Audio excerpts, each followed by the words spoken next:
आज का डिक्टेशन 100 शब्द प्रति मिनट स्टार्ट होगा 5 सेकंड बाद। स्टार्ट।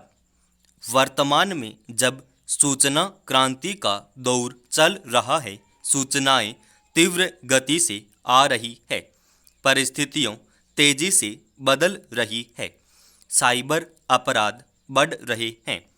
वैश्वीकरण के दौर में जब व्यापार में विश्व व्यापार संगठन जैसी संस्थाओं की महत्ता बढ़ रही है, तो सीमाओं की उपादेयता कम हो रही है।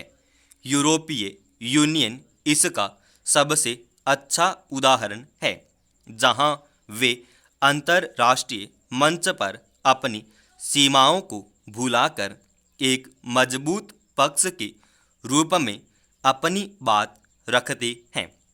धीरे धीरे यही भावना अफ्रीकी देशों में भी बलवती हो रही है।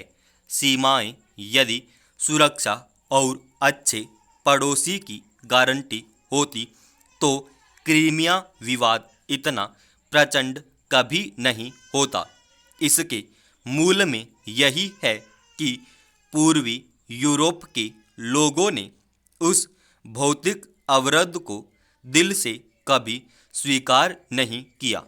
दरअसल सीमाएं प्राचीन काल से ही राज्यों के बीच विवाद का विषय रही है और कई बार दीवार को उसका समाधान सोचा गया। इसके उदाहरण प्राचीन काल के चीन से लेकर आधुनिक युग में इजराइल और बर्लिन तक मिल जाएंगे। पर क्या दीवार खड़ी कर देना ही दोनों देशों की सुरक्षा या फिर दोनों देशों के संबंधों की गारंटी है? यह सवाल अक्सर सामने खड़ा रहता है। भारत ने अपनी सीमाओं पर कंटीली बाड़ लगाकर पाकिस्तान और बांग्लादेश से अवैध घुसपैठ पर काफ़ी हद तक रोक लगाई है। पर क्या इससे हम अच्छे पड़ोसी हो गए? शायद नहीं। इसके पीछे कारण सिर्फ सीमा विवाद ही नहीं है, बल्कि और विवाद भी हैं।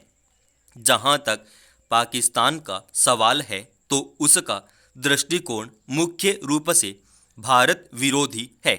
लगभग हर मुद्दे पर दोनों ही देश एक दूसरे पर अंदरूनी मामलों में दखल का आरोप लगाते हैं। यदि संबंधों को सामान्य बनाना है, तो उसके समाधान के लिए सीमा पर भौतिक बाड़ के साथ कुछ भौतिक बाड़ों को भी जरूरत है, जिनका दोनों देश सम्मान करें। 60 के दशक में नेहरू जी ने इन बाड़ों आवश्यकता को महसूस कर लिया था और पंचशील के रूप में विश्व के सामने रखा था कि कोई देश दूसरे के आंतरिक मामलों में दखल न दें, आक्रमण न करे, दूसरे की संप्रभुता का सम्मान करे इत्यादि। किंतु इतने मजबूत पक्षों के बावजूद सीमाओं की उपादेयता को नज़रअंदाज नहीं किया जा सकता। देशों को सुरक्षा का भाव तो देता ही है। इसी कारण पाक से लोगों के गैर कानूनी प्रवासन की खबरें नहीं सुनाई देती, किंतु बांग्लादेश के समर्थन में तो यह एक बड़ा मुद्दा है। इस समस्या का एक प्रमुख कारण यह है कि भारत बांग्लादेश सीमाबंदी का पूर्ण न होना और काफ़ी जटिल भौगोलिक संरचना का होना। भारत जैसे देश जो संकित पड़ोसियों से घिरे हैं, उनके लिए सीमाओं की महत्ता और बढ़ जाती है। वर्तमान में आतंकवाद के साए में सीमाओं की चौकसी और उचित सीमाबंदी एक बहुत ही महत्वपूर्ण विषय है। भारत चीन समस्या के मूल में सीमा की समस्या ही है, क्योंकि हम मैकमोहन रेखा पर इसकी ऐतिहासिकता की वजह से एक मत नहीं हो पा रहे हैं। किंतु यहाँ यह बात उल्लेखनीय है कि चीन म्यांमार ने अपने सीमा विवादों को मैकमोहन रेखा के ही आलोक में सुलझाया है। स्पष्ट बात भारत चीन विवाद के समाधान में मैकमोहन रेखा के महत्व को और इसके समाधान के मार्ग को प्रशस्त करती है।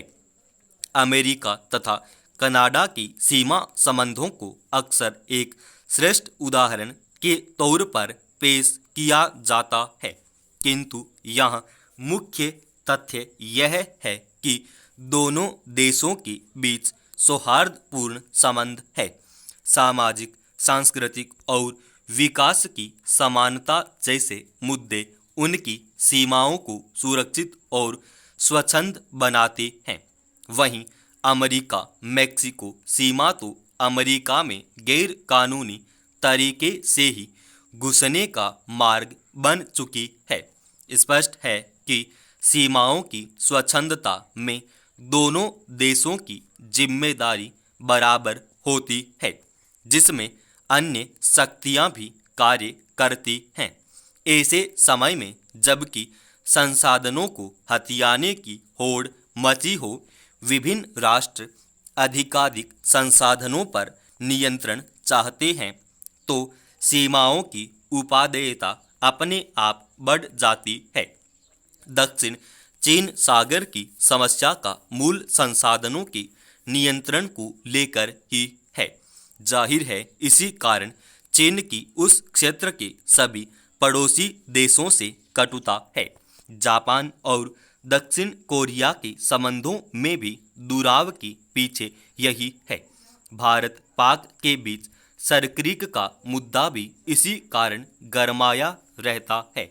यदि सीमाओं का उचित सीमांकन होता तो ये समस्याएं शायद कभी उत्पन्न नहीं होती।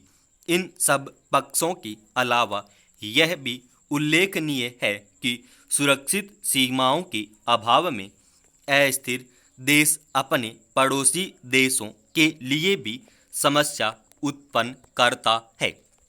एक अस्थिर पाकिस्तान या अफगानिस्तान पूरे क्षेत्र के लिए एक समस्या बन सकता है। उत्तर कोरिया जैसे राष्ट्र, जिन्हें अक्सर ब्लैक होल स्टेट कहा जाता है, ऐसे देशों के साथ संबंधों में सुरक्षित सीमाएं काफ़ी महत्वपूर्ण होती है। अंत में ये कहा जा सकता है कि सुरक्षित सीमाएं अच्छे पड़ोसी की गारंटी नहीं होती, किंतु इससे सुरक्षा संबंधी मुद्दों के संबंध में उनकी प्रमुखता कम नहीं हो जाती। वैसे देशों की विदेश नीति का मकसद सीमाओं को महत्वहीन बनाना ही होना चाहिए और सारी नीतियों और कूटनीतिक बातचीतों के मूल में भी यही रहना चाहिए।